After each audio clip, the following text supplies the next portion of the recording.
Network News. Isinilid sa sako na wala ng buhay ng matagpuan ang isang 9 na taong gulang na batang babae na nai-report na ilang araw nang nawawala, partikular sa bukidong bahagi ng Sitio Calbog, Barangay Canayan dito sa lungsod ng Malaybalay. Ayon sa report ng Malaybalay City Police Station, nakatanggap sila ng tawag hinggil sa pagkakadiskubre ng isang bangkay na isinilid sa sako sa bangin na bahagi ng naturang lugar.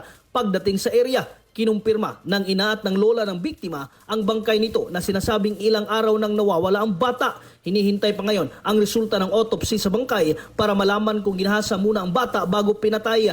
Tumbok naman ng mga otoridad ang posibleng suspect sa krimen at sasampahan na ng kaso ng piskalya. Nananawagan naman ngayon ang pamilya ng biktima sa suspect na sinasabing kakilala ng ama na sumurrender at harapin ang kaniyang pagkakasala.